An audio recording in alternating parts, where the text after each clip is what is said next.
तो हम बात करते हैं स्पेक्ट्रल emission ऑफ हाइड्रोजन।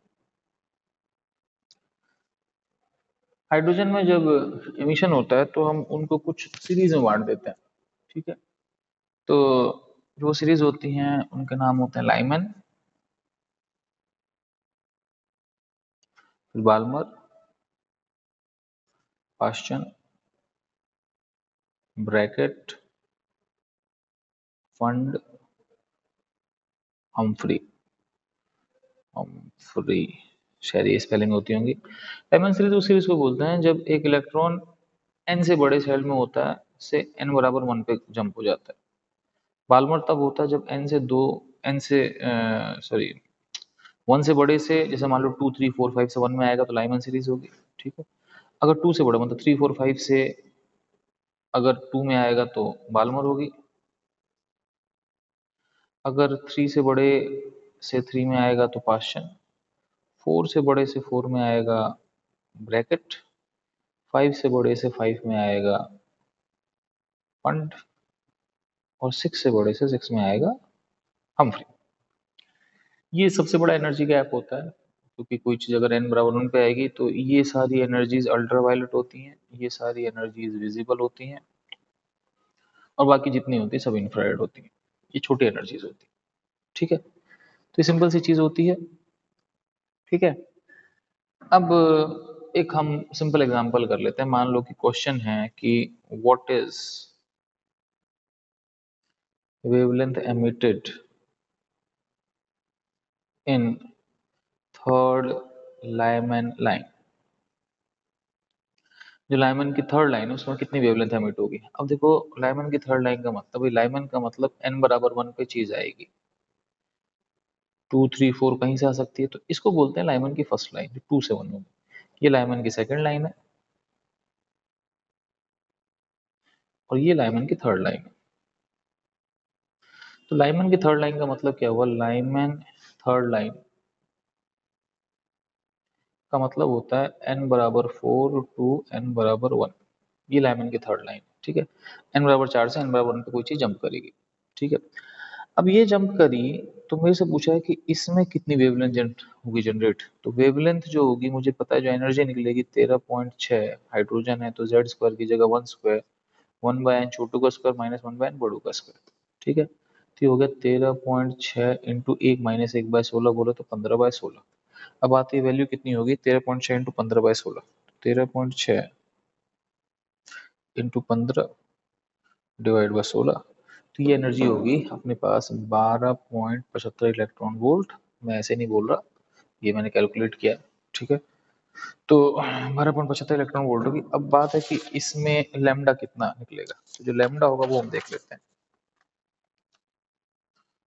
ठीक है, तो 12.75 बराबर 1200, 12,400 बाई लैम्डा अगर एंगस्ट्रॉम में। ठीक, तो लैम्डा एंगस्ट्रॉम में कितना आ गया, 12,400 डिवाइड बाय 12.75।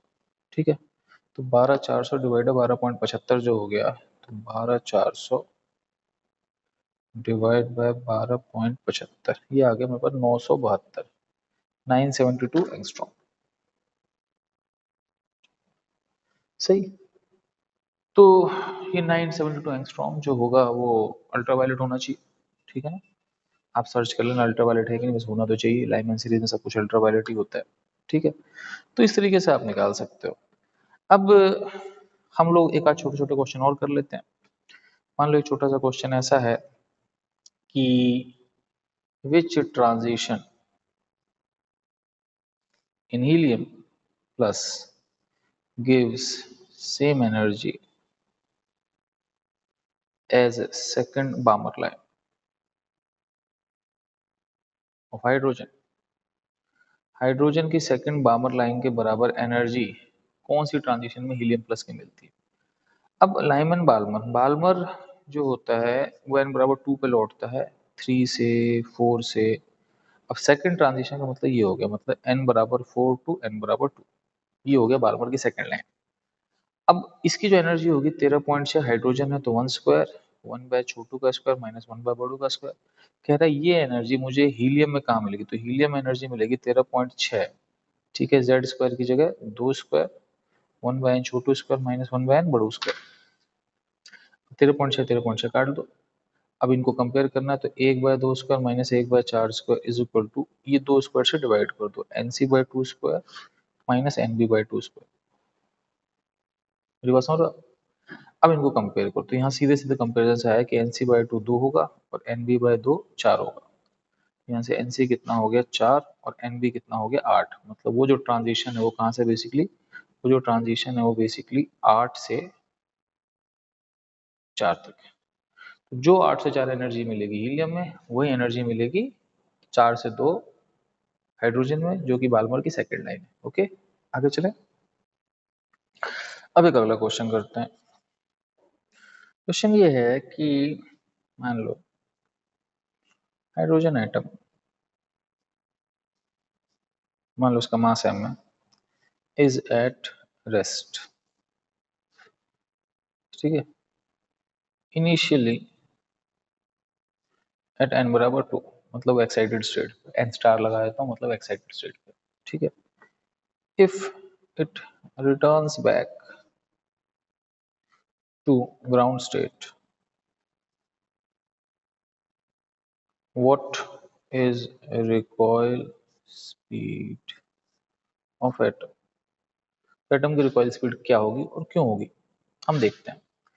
ये मान लो हाइड्रोजन है, इसका मास m है, मैं स्टार लगाता हूँ मतलब एक्साइटेड स्टेट पे। हुआ ऐसा कि ये नॉर्मल स्टेट पे आ गया तो इससे एक फोटोन निकलेगा, फोटोन गया इधर। अब मोमेंटम कंजर्वेशन के हिसाब से अगर इनिशियल मोमेंटम जीरो तो फाइनल भी जीरो होगा, तो इसको पीछे भगना पड़ेगा v से, सही है। अब P final P initial zero है तो फाइनल मोमेंटम कैंसिल करने के लिए mv जो होगा फोटोन की एनर्जी के बराबर होगा। फोटोन की एनर्जी क्या होगी, एच वाई लैम्डा। गलत कह रहा हूँ, नहीं बिल्कुल गलत, एनर्जी थोड़े बराबर होगी, इसका मोमेंटम कैंसिल करेगा, फोटोन का मोमेंटम होगा एच वाई लैम्डा, तो एमवी बराबर एच वाई लैम्डा हो गया, पहली चीज, ठीक है। दूसरी बात, जो एनर्जी रिलीज होगी 2 से 1 में 10.2 इलेक्ट्रॉन वोल्ट होगी, जूल में 10.2 ई जूल। अब ये एनर्जी चक्कर ये है कि अगर एटम नहीं चलता तो केवल फोटोन के पास होती, लेकिन क्योंकि एटम चल रहा है तो ये एनर्जी कुछ फोटोन के पास चलेगी और कुछ इसके पास चलेगी, किसके, फोटोन के पास, कुछ इसके पास चलेगी। अब हम एक बार इन दोनों टर्म्स को कंपेयर करते हैं। ये जो टर्म है वो है M V into V by two, ये टर्म है H by lambda into C. M V और एच बाई लैम्डा दोनों same, V by two C, C जो है वी बाई टू से बहुत बड़ा होगा, सी लाइट की स्पीड है और वी बाई टू वो स्पीड है जिससे ये एटम पीछे जाता है। तो भाई फोटोन के निकलने से एटम क्या कोई ऐसा लाइट की स्पीड से थोड़े जाएगा, लाइट की स्पीड बहुत ज्यादा होता है। तो इसका मतलब क्या हुआ कि ये वाली टर्म इससे बहुत बड़ी है क्योंकि इसमें सी है, इसमें वी बाई टू, तो ये almost H C by lambda ही है। मेरी बात समझ रहे हो? तो यहाँ पे 10.2 E H C by lambda है और आप एच बाई लैम्डा को एम वी कह सकते हो, तो एम वी सी है। तो यहाँ से सी कितना हो गया, सी हो गया 10.2 ई बाई एम वी।